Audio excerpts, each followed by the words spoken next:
출애굽기 12장 5절에서 14절 우리 한 음성으로 봉독합니다.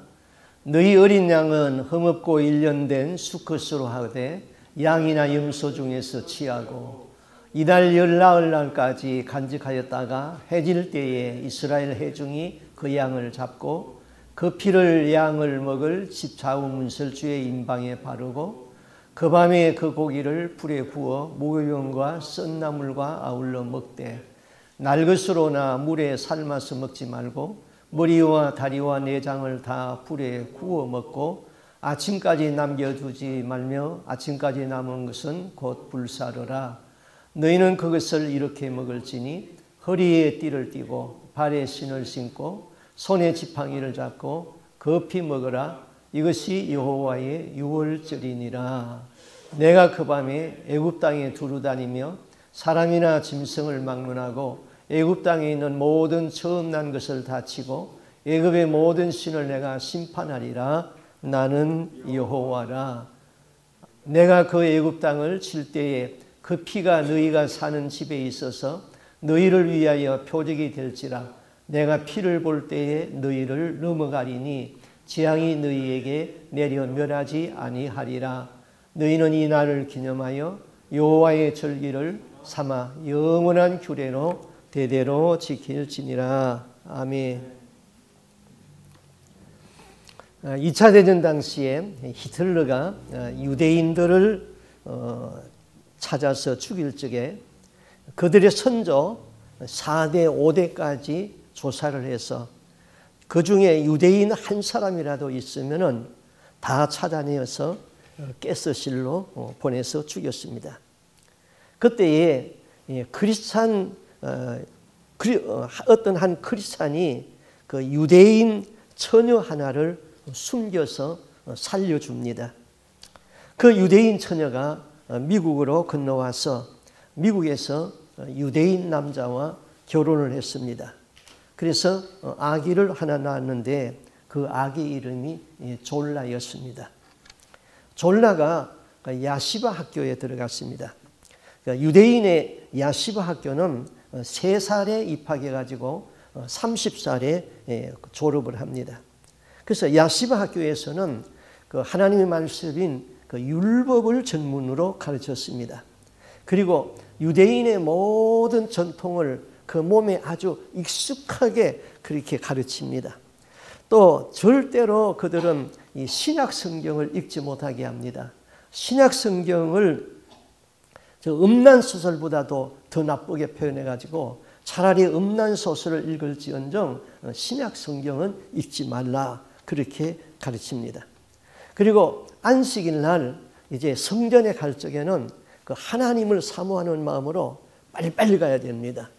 그리고 그 성전에서 돌아올 적에는 하나님의 성전을 떠나는 것이 너무 아쉬워서 천천히 가야 됩니다. 제가 이스라엘에 갔을 적에 안식일을 보니까 그 예쁜 여학생들이 아주 까만 정장을 입고 그 안식일 날 갈 적에는 막 빨리 갑니다. 그리고 끝나고 돌아올 적에는 천천히 그리고 또 뒤돌아보고 천천히 그렇게 가야 돼요. 이게 모든 것이 그냥 이 30년 동안에 몸에 익숙하게 그렇게 했습니다. 그것이 이제 야시바 학교의 교육인데요. 이 졸라라는 사람이 야시바 학교를 졸업하고 우리 엄마를 살려준 사람이 크리스천이라고 그랬는데 그 학교에서 음란 소설을 볼지언정 신약 성경을 보지 말라고 그랬는데 우리 엄마를 살려준 크리스찬을 생각해서 내가 한번 신약 성경을 읽어봐야 되겠다. 그렇게 마음을 먹고 신약 성경을 읽었습니다. 신약 성경을 구약은 이미 능통해서 깨달았으니까 신약 성경을 읽다가 구약에서 말한 메시아가 예수라는 것이 딱 결합이 되어버렸어요.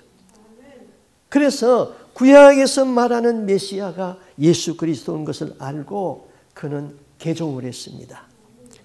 그래서 개종을 해가지고 그 유대인들을 크리스찬으로 개종시키는 데에 이 사람이 큰 역할을 했던 것입니다.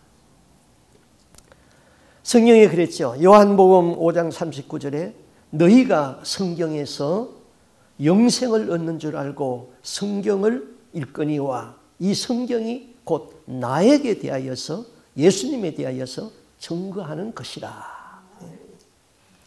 세계적으로 유달리 순환을 많이 받은 민족을 든다면 역시 유대민족입니다.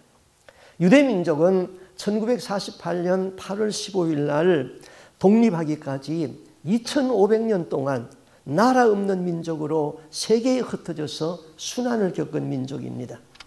2차 대전 당시에는 나치 독일 정권에서 600만 명이 가스실에 끌려가서 죽어했습니다. 유대인들은 2차 대전 당시에 고난받은 것을 그 민족의 교육 현장으로 삼기 위하여서 기념관을 지었습니다. 그리고 그 기념관 안에는 당시에 학대받던 그 사진들을 다 전시를 했습니다. 사람을 생체 해부시키는 그런 사진, 또 사람의 가죽을 벗겨가지고 장신구를 만드는 것, 그 다음에 가스실에서 가장 절규하면서 죽어가는 모습, 또 시체를 불태우는 공장의 굴뚝, 이런 자료들을 영화로 만들었고 그것을 다 보여줍니다. 그래서 그 역사박물관이라고 합니다. 거기서 보여줍니다. 이들은 이런 끔찍한 선조들의 고난의 역사를 보면서 그들의 고난을 결코 잊지 않는다. 그 고난을 민족교육의 현장으로 삼았던 것입니다. 박물관 안에는 웃을 수 있는 곳이 하나도 없습니다. 심각한 고뇌와 눈물과 절규만 있습니다. 그런데 그 건물 밖에 나오면은 인간이 사는 삶의 의미가 거기에 있습니다. 자, 당시 유대인들의 피가 섞여 있는 유대인들은 다 색출해서 가스실을 보냈는데 그때 그 유대인들을 숨겨주는 사람들도 처벌을 받았습니다. 그럼에도 불구하고 유대인들을 빼내가지고 살려주는 의인들이 있었습니다. 우리가 잘 아는 그 신들러라는 영화에 보면은 신들러라는 사람은 마지막에 자기의 마지막 반지 하나까지도 빼가지고 팔아가지고 죽이기로 되어 있는 유대인 명부의 그 사람을 돈을 주고 빼내가지고는 살려줘서 1000명 이상을 살리게 되는 것이죠. 그래서 그 역사박물관 앞에 나오면은 나무가 많이 서 있는데 그 나무에다 다 사람 이름을 하나씩 다 적었어요. 그 나무는 성경에서 의인을 상징하는 거거든요. 그래서 이런 사람들이 우리 유대인을 구출해내었다. 그렇게 해서 나무를 심고 그 나무에다가 그 사람의 이름을 달아주었습니다. 그들은 사람을 살리는, 생명을 살리는 의인이었습니다. 그 속에는 인간의 의로움과 인간이 사는 그 감동이 거기에 있습니다. 그래서 그 나무를 심었고 그 숫자만큼 심어 놓은 것이죠. 그래서 유대인들은 지금도 말합니다. 우리는 우리에게 고난을 주었던 사람들을 용서한다. 그러나 결코 그 사건은 잊지 않는다. 그런 말을 했어요. 이게 우리가 배워야 할 역사의 현장입니다. 우리도 일본에 의해서 36년 동안 압박을 받았습니다. 그런데 지금 정권은 자꾸 일본 사람 미워하고 그냥 사람을 분열해 놓는데 그러면 안 되죠. 우리는 일본 사람을 용서해야 됩니다. 그러나 우리에게 주어졌던 그 고난은 잊지 말고 우리가 힘을 길러야 되는 것이죠. 자, 오늘 말씀드리고자 하는 것은 유월절입니다. 유월절은 4000년 전에 히브리 민족이 애굽에 내려가서 노예 생활하다가 거기에서 해방받은 것을 탈출하는 그런 사건이죠. 그러면은 우리나라는 일제 36년 동안 일본에게 통치를 받고 해방받은 광복절이 있습니다. 또 미국은 독립기념일이 있습니다. 자, 광복절 때 미국에 사는 우리는 그게 너무 오래된 일이라서 별로 의미가 없죠. 그러나 저는 어렸을 적에 그 광복절 행사에 꼭 참석해야 됐어요. 의무적으로 참석해야 되겠죠. 그런데 그때의 기억에 남는 것은 동해물과 백두산이 마르고 닳도록 애국가 불렀다. 그리고는 강사가 나오더니 일본 사람 실컷 욕하더라. 그리고 끝에 가서는 어떤 사람이 나와가지고 만세 삼창 합시다 해가지고는 대한민국 만세 만세 만세, 이것 세 가지만 남았어요. 그런데 우리는 왜 지금부터 4,000년 전에 그것도 남의 민족의 해방을 기념해야 할까 하고 의문을 갖는 분들이 있죠. 유대인들의 이 6월절 의식은 유대인들의 민족 해방사의 역사로 보면은 안 됩니다. 우리 신앙의 시작을 의미하는 절기다 이 말입니다. 이것을 이렇게 지키라고 그랬죠. 6월절을 이렇게 지키라. 양을 준비했다가 그 양을 해가 질녘 무렵에 잡아서 그 피를 문설주에 바르고 인방에 바르고 그 안에 들어가 있어라. 성경은 피의 생명이 있다고 그랬어요. 구약에서 짐승이 죄인을 대신하여서 피 흘리고 죽었습니다. 그 피는 예수 그리스도가 십자가에서 우리를 대신하여서 피 흘려 죽는 그림자의 사건이었죠. 예수는 우리의 죄를 예수의 피로 씻어줍니다. 자, 애굽에 내린 그 마지막 재앙이 모든 초태생을 다 죽여놓는 것이었어요.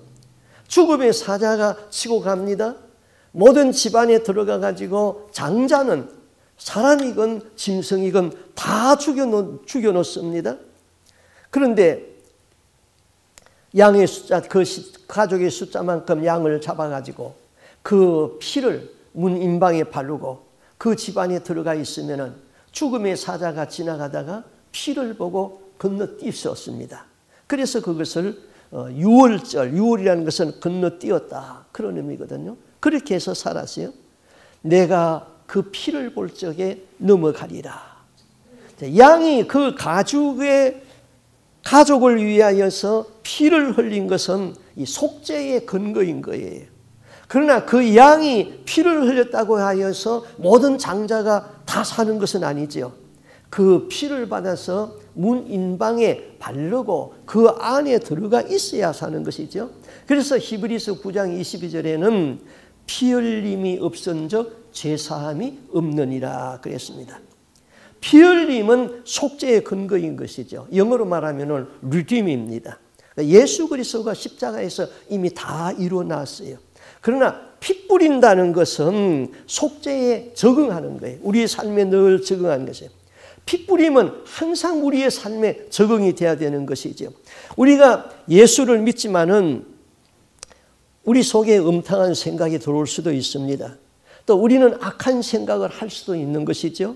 또 내게 손해를 끼친 그 사람을, 내게 인격에 상처를 줄 그 사람을 내가 미워해서 못 견뎌할 수도 있습니다. 그런 미움에 매여 있으면은 마귀가 틈을 타게 되는 것이죠. 그럴 적에 우리는 어떻게 해야 됩니까? 예수 그리스도를 믿었으니까 이제는 다 뭐 어떤 음탕한 생각이 들어와도 죄가 아니다 그런 것입니까? 아니죠. 예수의 핏뿌림을 삶에서 적응을 해야 되는 것이죠. 주여 십자가에서 흘리신 그 보혈 거룩한 핏뿌림으로 나를 정결하게 하여 주옵소서. 또 마귀가 내 죄를 물고 늘어집니다. 때로는 내 기도를 방해합니다. 주여 예수의 거룩한 보혈 그 피로 나를 덮으소서. 날마다 우리는 예수 그리스도의 핏뿌림으로 우리의 삶에 적응을 해야 되는 것입니다. 그러면은 마귀가 예수의 피를 보고 도망갑니다. 마귀는 예수의 피에 패배를 당했어요. 마귀는 예수의 피를 무서워한다고 그랬어요. 베드로서에서 그랬잖아요. 너희가 알거니와 너희 조상의 유전된 망령된 그 행실에서 구속된 것은 은이나 금같이 없어질 것으로 한 것이 아니고 오직 흠없고 점없는 어린 양 예수 그리스도의 보혈로 이루어진 것이라. 자, 구속된 것은, 이 구속이라는 것은 그 노예로 팔려가는데 그 노예를 내가 값을 주고 사왔다, 값을 주고 샀다 그런 내용이죠. 자, 어느 병원이든지 그 병원에는 피가 모자랍니다. 귀합니다. 그래서 그 헌혈하는 사람을 환영을 합니다. 한국에서도 헌혈을 받는데 그럼 어느 계층의 피가 가장 건강하고 가장 좋은 피인가? 그 통계가 나왔는데 고등학교 2학년 학생의 피가 제일 건강하고 제일 깨끗하다고 그래요. 고등학교 3학년은 대학교 입시 준비 때문에 피를 헌혈을 받을 수가 없어요. 그래서 고등학교 2학년생들의 피가 제일 좋은데, 그런데 어떤 사람의 그 피에는 임질이나 그 매독균 같은 그런 피가 들어있다는 그런 균이 들어있다고 그럽니다. 그럼 그런 피는 수혈을 할 수가 없어요. 병균이 들어있는 피를 수혈하면 즉시 그 병에 걸리니까요. 그래서 그런 병균을 다 죽이고 다른 용도로 사용한다고 합니다. 그럼 사람들의 피에는 병균이 들어있기도 합니다. 그럼 모든 인류의 모든 사람의 피에는 죄라는 병균이 들어가 있습니다. 아담의 자손으로 태어난 모든 사람에게는 죄라는 균이 들어가 있는 것이죠. 사람의 생명을 속전하고 지불하는 데는 피 흘림이 없이는 죄사함이 없기 때문에 피를 흘려야 되는데, 죄가 들어있는 그 피를 흘려가지고는 우리의 죄를 속죄할 수가 없는 것이죠. 그럼 죄가 들어있지 아니한 피가 누구의 피입니까? 그 피가 바로 하나님의 아들 예수 그리스도의 피밖에 없는 것이죠. 그래서 예수님이 십자가에서 우리를 위하여서 피 흘림으로 인하여서 우리의 죄값을 지불했다 이것이죠. 이제 누구든지 그 예수의 보혈을 믿고 그 은혜를 구원으로 받으면 지옥에 갈 영혼들이 천국으로 갈 수 있다. 이 진리가 우리 기독교의 기본 진리인 것이죠. 성경은 예수의 피 이야기예요. 아담이 죄를 범했을 적에 아담을 위하여서 양이 희생되었습니다. 그래서 거기서 가죽옷이 나와가지고 가죽옷으로 아담의 부끄러움을 가려 주었습니다. 그 양이 희생된 것은 양의 피가 있었다 이 말입니다. 구약의 모든 제사는 짐승을 죽여서 피를 흘려가지고 제사함을 받게 했습니다. 신약은 예수 그리스도가 십자가에서 피 흘려서 우리를 구원했습니다. 우리는 이 피라는 것을, 기독교는 피의 복음이다. 그래서 성경을 짜면은, 빨래를 짜면은 물이 나오듯이 피를 짜면은 예수 그리스도의 복음이 나오게 되어 있는 것이죠. 예수는 만민의 죄를 위하여서 십자가에서 피 흘렸습니다. 그런데 어느 신학자는 잘못 말했어요. 그걸 기독교의 진리로 받아들이고 있어요. 예수는 만민을 위하여서 피를 흘린 것이 아니라 구원받을 백성을 위하여서 피를 흘렸다. 제한 속죄를 말했어요. 그렇게 되면 제한 속죄가 나오게 되면 그 다음에는 예정론이 나오게 되죠. 구원받을 사람 따로 있고 구원받지 못할 사람 따로 있고, 그 구원받지 못한 사람은 하나님 책임이 되어버리는 것이죠. 그래서 선택자가 나오고 불택자가 나오고, 그런 기독교의 논리를 전개시켰어요. 그렇지 않아요. 예수 그리스도는 모든 만민을 위하여서 피 흘렸어요. 그것이 속죄의 아주 기본이에요. 그러나 핏부림은 양을 잡아서 문설주에 피를 바르고 그 안에 들어가 있어야지 구원받는 것처럼, 양을 잡았다고만 구원받는 게 아니에요. 그것은 우리의 선택이에요. 내가 선택해서 예수 그리스도의 핏부림을 받게 되면 내가 구원받는 것이죠. 예수 그리스도가 피 흘렸다고 만민이 다 구원받는 것 아니에요. 어떻게 보면 같은 것 같지만은 그 어떻게 보면 다른 거예요. 예수는 모든 만민을 위하여서 피를 흘렸고, 핏부림은 우리의 삶에서 우리가 적응을 해야 되는 것이죠. 자, 양이 그 가족을 위하여서 피를 흘린 것은 속죄의 근거를 마련했습니다. 그러나 그 양이 피를 흘렸다고 하여서 장자가 죽음을 면한 것은 아니에요. 이제 그 피를 문 인방에 뿌리고 반나서 그 안에 들어가 있어야 되는 것이죠. 그 일은 내가 해야 되는 것입니다.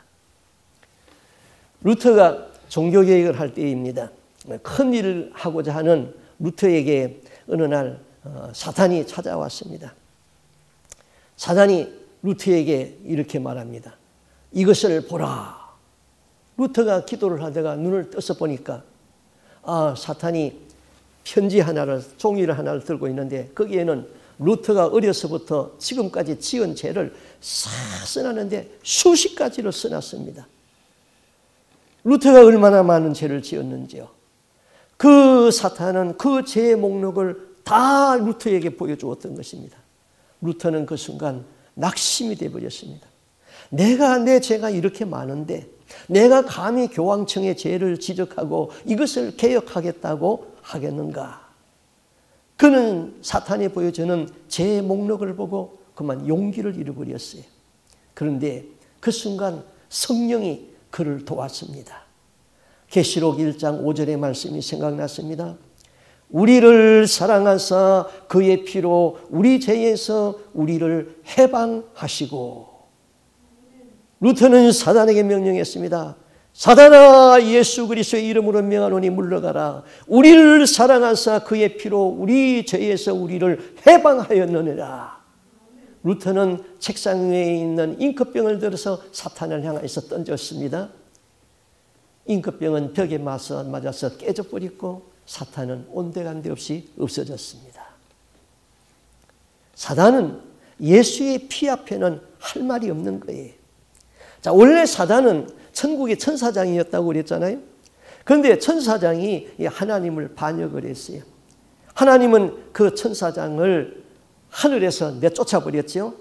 그래서 그거는 사탄이 되어버렸고 그 쫄개들은 귀신이 되었다고 말씀을 드렸습니다. 그런데 하나님은 그 사탄을 내쫓았을 적에 용서를 하지 아니했어요. 아담이 범죄했을 적에는 아담을 위하여서 친히 하나님이 사람의 몸을 입고 이 땅에 오셔가지고 아담을 위하여서 우리 인류를 위하여서 피 흘림으로 죄 용서함을 받게 해주었어요. 그러나 사단을 위하여서는 예수 그리스도가 피 흘린 일이 없는 거예요. 사단은 너무 원통했어요. 하나님은 불공평했어요. 왜? 자기보다도 못한 인간은 하나님이 사랑하셔서 사람을 위하여서 하나님이 직접 사람이 되어주시고 십자가에서 피 흘려서 다시 천국을 갈 수 있는 이 길을 회복해 놨는데 자기는 잘못한 것을 용서해 주지 아니하고 지옥에 갇혀서 영원히 있게 하는 것이 너무나 원통하고 분했어요. 그러면은 내가 어떻게 해야 하나님의 마음을 아프게 할까? 하나님이 가장 사랑하는 인간을 내가 죄짓게 만들어가지고 지옥으로 끌고 오면은 하나님의 마음을 아플 것이다. 그래서 사단은 이 세상에 자꾸 귀신들을 보내가지고 인간을 유혹하게 하고 미혹하게 해가지고 죄짓게 해서 지옥에 떨어지게 합니다. 지옥에 떨어지는 그 영혼들을 예수님은 보시면서 눈물을 흘리는 거예요. 한 사람이라도 지옥에 떨어지면 안 되기 때문인 것이지요. 그것이 사탄의 작전인 것입니다. 그러나 사단은 예수 그리스도의 피를 무서워하죠. 왜? 자기는 너무나 더러워요. 용서받지 못한 사단은 너무나도 시커멓고 너무나도 더러워요. 그래서 예수 그리스도의 피만 갖다 대면은 사단은 무서워서 도망가게 돼 있는 거예요. 왜? 자기는 더러우니까요. 예를 들어서 말하면은 모든 사람이 다 거룩한 예복을 입고 있는데 한 사람은 거지 옷을 입고 와서 거기 들어와 있다. 그러면 부끄럽죠. 모든 사람은 옷을 입고 있는데 한 사람은 뻘거벗고 거기 들어왔다. 그러면 부끄럽지요. 마찬가지로 우리는 예수 그리스도의 피의 옷을 입고 있는데 정결하고 거룩한데 사단은 더 자기의 모습이 더럽잖아요. 그러니까 예수의 피, 예수 그리스도를 믿는 성도들 그러면은 사단은 벌써 무서워서 도망가려고 하는 것이죠.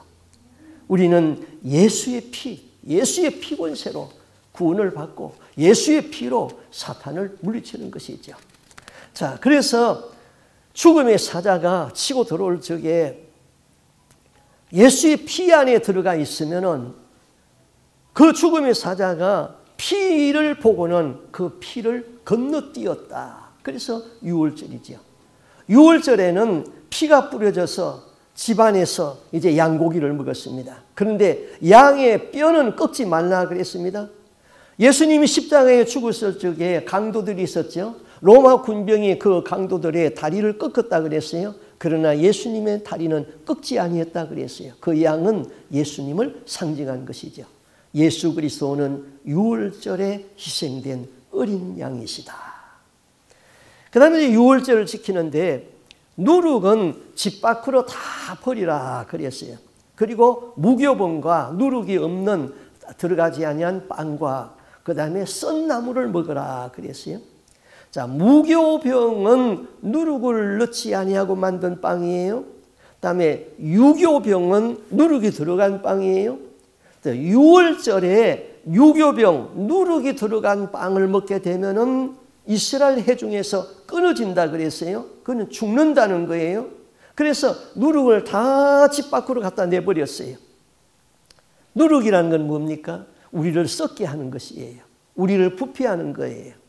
자, 이제는 누룩과 같이 퍼져가는 그런 죄의 생활을 청산하라는 거예요. 자, 누룩이 들어가지 아니한 빵, 무교병을 먹었다. 이것은 우리의 구원이 전적으로 하나님의 은혜라는 거예요. 구원받은 것은 인간의 공로가 개입될 수가 없는 거예요. 구원의 시작은 어린 양 되시는 예수의 피로 시작이 됩니다. 우리의 구원은 인간의 노력에 의하여서 다 배제된 것이지 인간의 노력으로 구원받는 것이 아니에요. 그래서 우리는 순전한 하나님의 은혜로 구원받았다. 그래서 누룩 없는 떡을 먹었습니다. 우리의 구원은 오직 예수 그리스도 외에 다른 것이 있을 수가 없어요. 저 밖에 CD가 있어요. 예수 그리스도만이 우리의 구원이다. 구원은 오직 예수 그리스도뿐이다. 또 썬나물은 애굽에서 노예 생활을 통한 고난의 상징인 거예요. 썬나물과에 있는 것이 많이 있죠. 박하나 쑥이나 상치도 썬나물과예요. 자, 그런 것은 고난을 의미하는 것입니다. 애굽에서의 노예 생활, 그리고 세상에서의 사탄에 얽매였던 그 생활, 이제 그 고난의 생활을 청산한다는 의미가 있어요. 우리가 예수 믿는다는 것은 예수 믿기 전에 그 고난의 삶을 이제 청산해버려야 돼요. 우리가 예수를 믿고 세례받는다는 건 뭡니까? 내 죄를 물에 수장시켰다. 그런 뜻이거든요. 내 죄를 물에 수장시켰다. 천주교 수녀들을 보면은 머리에다가 가운을 쓰고 다닙니다. 그 가운의 의미는 무엇이냐 하면은 죽은 사람한테 덮어주는 가운이에요. 그것을 항상 머리에 쓰고 다니는 것은 나는 죽었다. 그 의미인 것입니다. 우리가 예수를 잘 믿는다는 것의 첫걸음이 죽는다는 거예요. 세례받고 죽는다는 거예요. 그런데 우리에게는 살아있는 것이 너무나도 많이 있습니다. 혈기가 아직도 펄펄 살아있습니다. 내 자존심이 아직도 뱀처럼 떼알이 들고 앉아 있습니다. 또 미워하는 마음, 감정, 상처받은 아픔이 그냥 골마 터들듯이 성이 나 있습니다. 이런 것은 내가 아직 안 죽었다는 거예요. 죽으면은 아무 문제 될 것이 없는데, 죽은 사람은 감옥에 가두어두는 법도 없는데, 죽으면 다 놓아주는데 우리가 죽기가 그렇게 힘들어요. 그러나 예수 그리스도와 함께 우리는 십자가에서 죽는 것입니다. 그래서 바울은 나는 날마다 죽는다 그랬어요. 한 번 죽는 것은 죽을 수 있어요. 또 두 번까지도 예수 믿는데 죽을 수 있지요.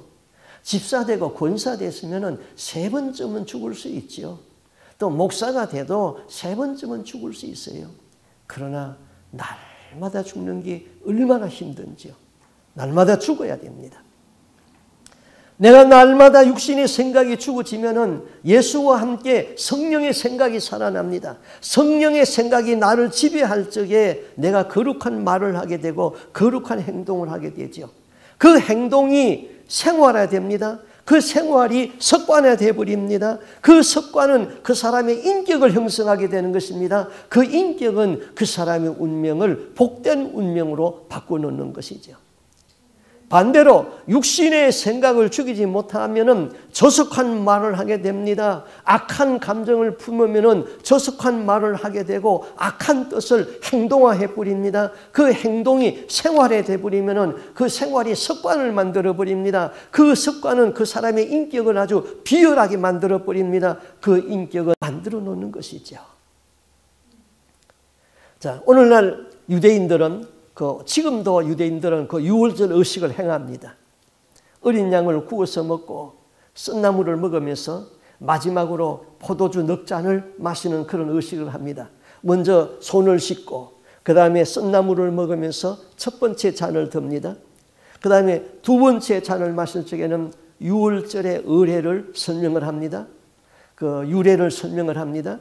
그 세 번째 잔을 마실 적에는 시편에 있는 말씀을 낭독을 합니다. 시편 113편을 낭독을 합니다. 할렐루야, 여호와의 종들아 찬양하라.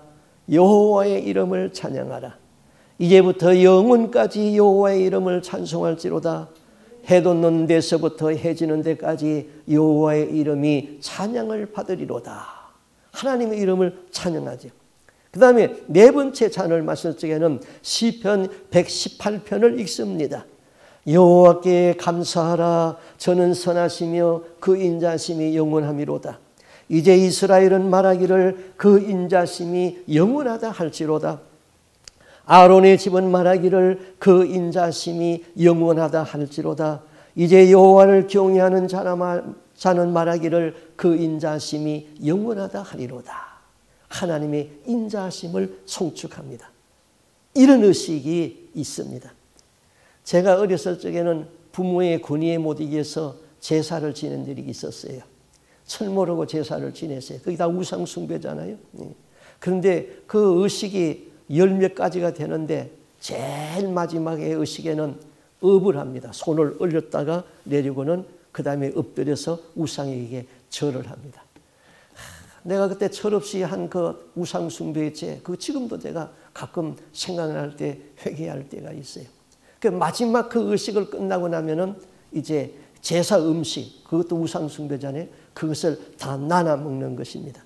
그런데 이스라엘의 그 유월절 의식에 제일 마지막 15가지 순서가 있는데 마지막이 미덕이라는 의식입니다. 가족 중에 제일 막내가 이렇게 묻습니다.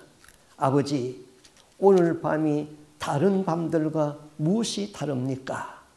그러면은 아버지는 유월절의 의미를 이렇게 설명을 합니다. 우리는 애굽에서 바로의 종이었다. 하나님은 모세를 통하여 애굽에 10가지 재앙을 내려서 바로가 항복하고 우리 민족이 해방을 받았다. 마지막 10번째 재앙은 죽음의 천사가 지나면서 모든 초태생은 사람이든 짐승이든 다 죽이는 재앙이었다.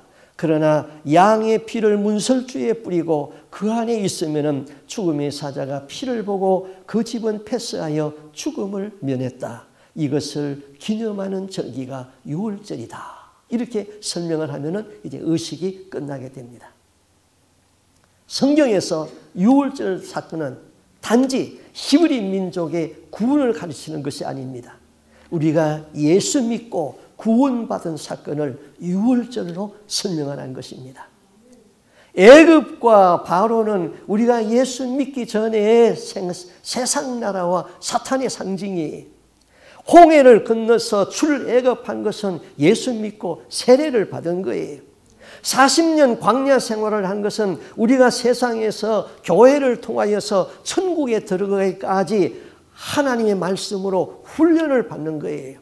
하나님의 말씀으로 잘 훈련된 사람만이 천국에 들어갈 수 있어요. 교회에 들어왔다고 다 천국 들어가는 거 아니에요. 교회에 들어와서 훈련 잘못 받으면 구원에서 낙오되는 거예요.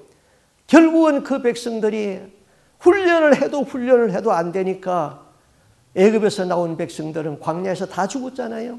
그리고 광야에서 태어난 이세들과 요수와 갈렙만이 가나안 땅에 들어갑니다. 가나안 땅은 천국의 상징이죠. 요단강을 건너서 가나안 땅에 들어갑니다. 요단강이라는 것은 뭡니까? 우리가 죽음의 강을 건너서 천국에 들어간다는 것이죠. 이것을 보여준 것이 바로 우리가 유월절 사건인 것이죠.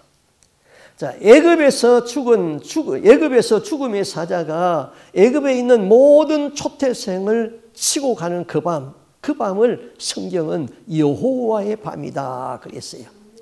그 여호와의 밤에는 애굽 천지의 통곡 소리가 천지를 뒤덮었습니다. 왜? 집집마다 죽지 아니한 사람이 없었으니까요.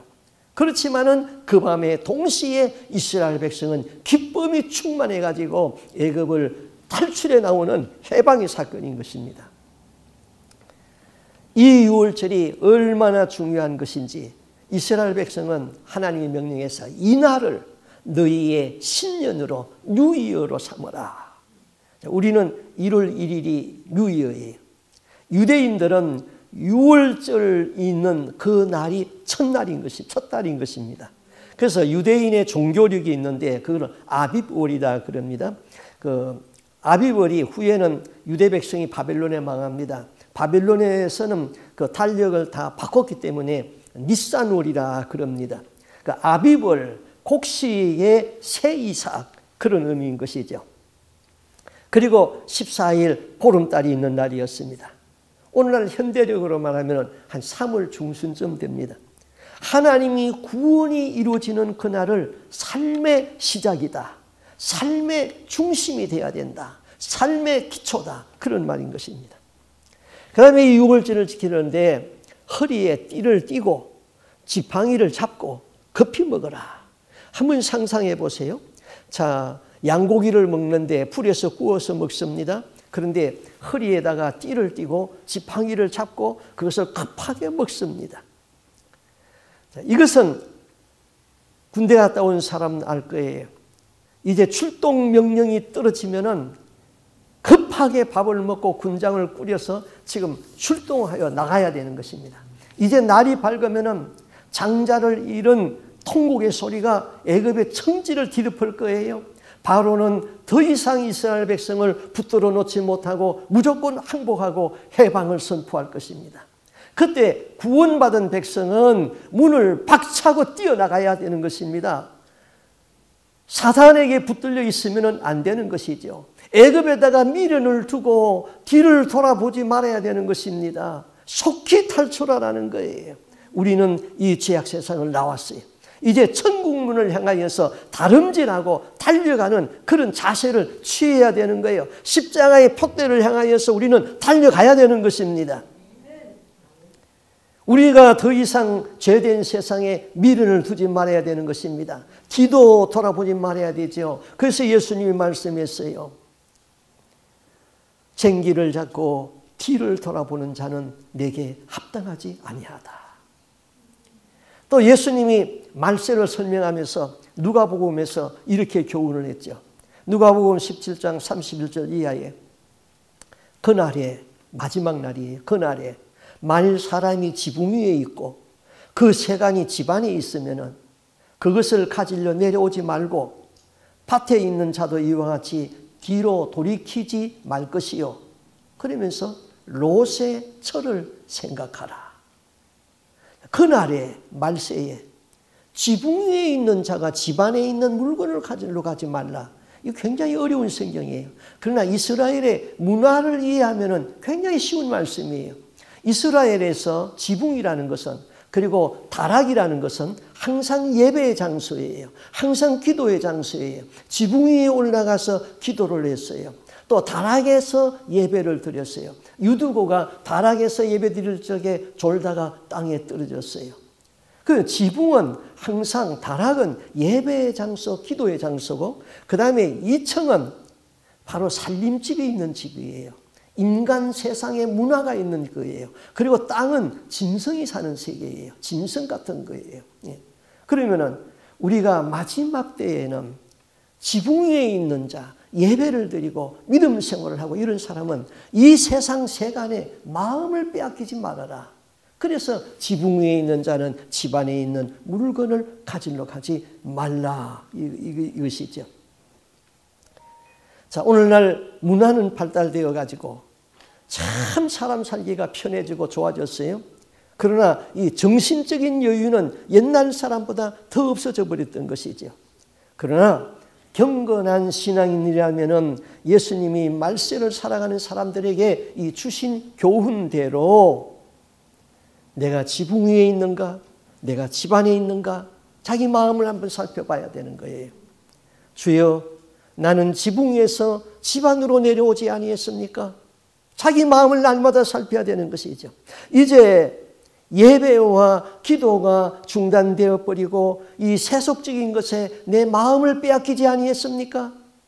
자기를 점검해 봐야 되는 것이죠. 말세를 사는 사람들에게 예수님이 그 말씀과 함께 다시 한번 말씀합니다. 롯의 처를 생각하라. 이 어중간한 여자 롯의 처, 천사가 뒤돌아보지 말고 너의 생명의 구원을 위하여서 급히 도망가라고 하였는데 그만 세상의 마음을 빼앗겨가지고 자기도 모르게 뒤를 돌아봤다가 꽝 하고 유황불을 맞아 죽어서 소금 기둥이 된 롯의 처를 생각하라. 예수 믿는 사람인지 예수 안 믿는 사람인지 구분이 안 되고 내가 차지도 아니하고 뜨겁지도 아니하고 어중간에 살다가 구원받지 못한 롯의 처 이 가련한 여자를 생각해 보라. 정기를 잡고 뒤를 돌아보는 자는 내게 합당하지 않다. 롯의 처만 기둥이 된 줄 아느냐? 마지막 날 공중에서 천사들의 나팔 소리가 울리면서 주님이 이리로 올라오라 할 적에 어중간하게 들림받지 못하여 땅에 남는 자가 있을 것이다. 말세를 살아가는 우리들에게 주는 경고의 말씀인 것이지요. 우리는 귀가 할례를 받아야 돼요. 마음이 할례를 받아야 돼요. 그래서 하나님이 들려주시는 천군 천사의 나팔 소리가 내 귀에 들려야 돼요. 들려야지 공중이 들림받지요. 그러나 할례 받지 못한 영혼들은 깜깜해서 아무것도 들리지 않을 거예요. 또 이렇게 말씀하지요. 누가복음 12장 35절에 허리에 띠를 띠고 등불을 켜고 서 있어라. 너희는 마치 주인이 혼인집에서 돌아와 문을 두드리면 곧 열어주려고 기다리는 사람과 같이 되라. 주인이 와서 깨어있는 것을 보면 그 종은 복이 있다. 이 말씀은 그 이스라엘 지방은 그 아열대 지방입니다. 더운 나라예요. 그래서 혼인잔치는 주로 그 열기가 식은 밤에 했어요. 그런데 혼인잔치에 참여하러 간 주인이 이제 잔치가 끝나고 돌아올 시간은 밤 2시가 될지 새벽에 1시가 될지 4시가 될지 그거는 모르는 거예요. 그러나 종은 주인이 돌아오는 그 시간에 깨어있다가 주인이 문을 두드리면 쫓아나가서 문을 열어줘야 되는 거예요. 그게 종의 자세예요. 깨어있어라. 주님이 올 적에도 그렇다는 거예요. 1시에 올지 밤 몇 시에 올지 알지 못하나 깨어있는 사람은 주인이 문을 뜰 적에 등불을 들고 얼른 나가서 맞이할 수가 있는 사람이죠. 준비하는 사람이 되라. 우리는 이 죄악 세상을 나왔습니다. 이제 천국문을 향하여서 달려가는 자세를 취하고 십자가를 향하여서 표대를 향하여서 걸어가야 됩니다. 우리는 주님을 기다리는 자세로 등불을 들고 깨어 있어야 되는 것이죠. 항상 사람을 기다리는 그 품성이 좋은 거예요. 제가 한국에 있을 적에 아주 특별한 집사 한 분 있었어요. 지금도 이름도 잊어버리지 않아요. 김성숙 집사라는 분인데 이분은 무슨 일을 하다가 자기 남편이 5시에 딱 돌아옵니다. 그러면 5시에 딱 돌아오기 전에는 10분 전에는 벌써 집으로 가요. 집으로 가서 남편이 돌아오는 쪽에 기다리고 있다가 문을 열어줘요. 아마 남편한테서는 더없이 그냥 좋은 여자일 거예요. 특별한 분이라서 내가 지금도 있지 않아요. 지금 LA에 와서 살고 있어요. 사람이 집에 돌아왔을 적에 아무도 없는 빈집은 쓸쓸해요. 자녀가 학교에서 돌아왔을 적에 집안에 엄마가 기다려주면은 아이에게는 행복한 것입니다. 그러나 빈집이면은 아이의 마음은 허전하고 서글퍼집니다. 오늘날의 현대사회가 부부가 맞벌이 하는 것은 이거 성경적이 아니에요. 초인종을 딱 눌렀을 적에 그 집안에서 품성이 좋은 사람이 나와서 반갑게 맞아주면 그 굉장히 기쁜 일이죠.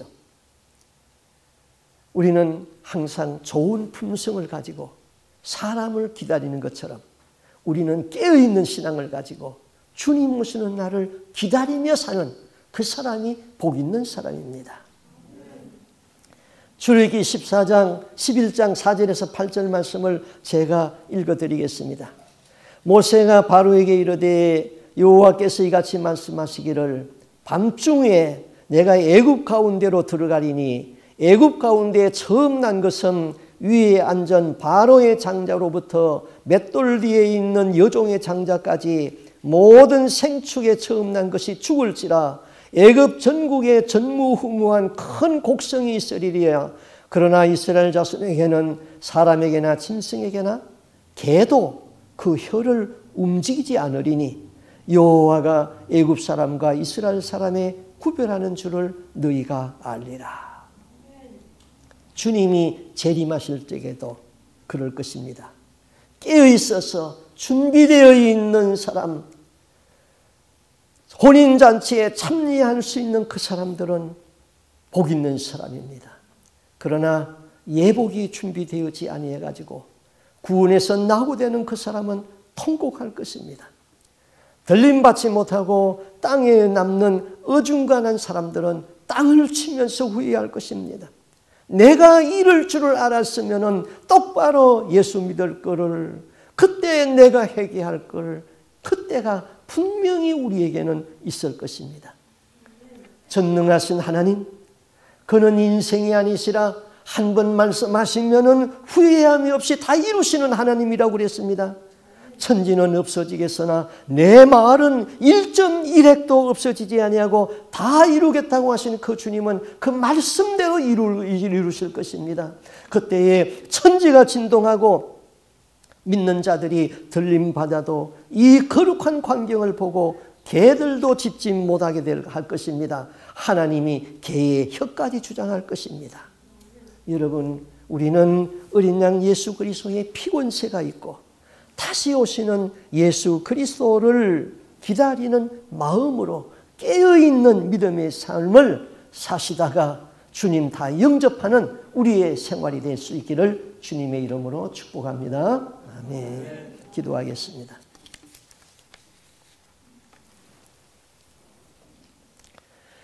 주 예수님, 죄로 인하여서 멸망할 수밖에 없는 인생인데 하나님은 사랑이시라 멸망하는 인생을 볼 수가 없어 친히 사람의 몸을 입으시고 이 땅에 오셔서 십자가에서 피 흘려 우리의 죄속의 근거를 이루게 해주신 주의 은혜를 감사합니다. 우리가 예수 그리스도의 피 뿌림을 받아서 날마다 삶에서 적응할 수 있는 우리의 삶이 될 수 있기를 원합니다. 우리가 예수를 믿지만은 우리 속에는 여러 가지 잘못된 생각이 들어오고 여러 가지 시험을 받고 있습니다. 그때 예수 그리스도의 피권세를 의지하고 예수 그리스도의 피뿌림을 받아 다시 정결해 줄 수 있도록 은혜를 더하여 주시옵소서. 주님이 말씀하신 대로 우리는 깨어있는 그리스도인들이 될 수 있기를 원합니다. 날마다 손에 등불을 들게 하여 주옵시고 깨어있고 예수 그리스도의 피의 제 씻음을 받은 거룩한 예복을 입고 날마다 옳은 행실에 세마포옷을 입고 하나님의 전신갑주를 취하여서 십자가의 푯대를 향하여 달려갈 수 있는 거룩한 하나님의 백성으로 살다가 주님이 이 땅에 강림하실 적에 이리로 올라오라 하면은 그 나팔 소리가 우리의 귀에 들릴 수 있도록 우리의 귀가 할례를 받고 우리의 마음이 할례를 받아서 들림받을 수 있는 하나님의 거룩한 백성이 되게 하여 주시옵소서. 하나님 아버지, 세상은 너무나도 살기에 좋은 세상입니다. 하나님, 이 문화적인 공간에 우리의 마음을 빼앗기지 아니하도록 항상 기도하고 하나님 아버지 예배하면서 지붕 위에 있는 우리의 삶이 세속의 집안으로 내려가지 아니하도록 경성하는 저희들의 삶이 되게 하여 주시옵소서. 항상 품성이 좋은 그리스도인으로 살게 하여 주시고 날마다 자기를 죽이면서 하나님 앞에 굴복할 수 있는 우리의 삶이 될 수 있기를 간절히 소원하옵고 존귀하신 예수님 이름으로 기도하옵나이다. 아멘.